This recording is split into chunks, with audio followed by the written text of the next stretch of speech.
Hello everyone, welcome to study guide. আজকে আমরা class 7-এর ভূগোল পড়ব। ভূগোলের আমরা পঞ্চম অধ্যায় নদী পড়ব। নদী থেকে সমস্ত ইম্পর্টেন্ট কোশ্চেন আমি করে ফেলেছি, তোমরা এগুলো দেখে করে নিও। তোমরা অবশ্যই এখান থেকে কমন পেয়ে যাবে। ফার্স্টে দেখো, 1. মুর্শিদাবাদের মিঠিপুর থেকে বঙ্গোপসাগরের মোহনা পর্যন্ত গঙ্গা নদীর কোন প্রবাহ চলে? উত্তর, নিম্ন প্রবাহ। 2. জল তাড়াতাড়ি গড়িয়ে যায় কোন জায়গায়? ঢালু জায়গায়। এটা স্বাভাবিক ব্যাপার, যেদিকটা ঢালু থাকবে সেদিকেই জল তাড়াতাড়ি গড়িয়ে যাবে। 3. নিম্ন প্রবাহে নদীর গতিবেগ বেশি থাকলে কি সৃষ্টি হয়? খাড়ি সৃষ্টি হয়। 4. কোন অঞ্চলে নদীর ক্ষয়কার্যের দ্বারা গভীর ও সংকীর্ণ উপত্যকা সৃষ্টি হয়? শুষ্ক অঞ্চলে। 5. শুষ্ক অঞ্চলে সুগভীর নদী উপত্যকাকে কি বলে? ক্যানিয়ন। 6. নদী যেখানে মেশে তাকে কি বলে? মোহনা। 7. পার্বত্য অঞ্চলের নদীগুলিতে কখন জল থাকে? উত্তর হবে সারা বছর। 8.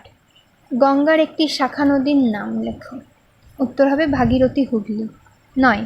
নদীপথের ঢাল বাড়লে নদীর শক্তি বাড়ে নাকি কমে? উত্তর হবে বাড়ে। 10. একটি আন্তর্জাতিক নদীর নাম লেখো। সিন্ধু একটি আন্তর্জাতিক নদী। 11. হরিদ্বার থেকে মুর্শিদাবাদের মিঠিপুর পর্যন্ত গঙ্গা নদীর কোন প্রবাহ চলে? এটা হবে মধ্যপ্রবাহ। 12. নদীর কোন প্রবাহে প্লাবনভূমি লক্ষ্য করা যায়? নিম্ন প্রবাহে। 13. পার্বত্য অঞ্চলে ভূমির ঢাল কেমন? খুব বেশি। 14. নদীর বদ্বীপ সৃষ্টি হয় কোন প্রবাহে? নিম্ন প্রবাহে। 15. ভি আকৃতির উপত্যকা দেখতে পাওয়া যায় নদীর কোন গতিতে? এটা হবে উচ্চ গতিতে। 16. আই আকৃতির উপত্যকা দেখা যায় কোন অঞ্চলে? এটা হবে পার্বত্য অঞ্চলে। 17. পার্বত্য অঞ্চলে নদীর প্রধান কাজ কি? ক্ষয় করা। 18. নিম্ন প্রবাহকে তুলনা করা হয় কিসের সঙ্গে? বৃদ্ধর সঙ্গে, মানে বয়স্ক মানুষের সঙ্গে। নদীর শক্তি গ্রাস পেলে কি বাড়ে? সঞ্চয়। আদর্শ নদীর গতিপথকে কটি ভাগে ভাগ করা হয়? এটা হবে 3টি, কারণ আদর্শ নদীর 3টি গতিপথ থাকবে।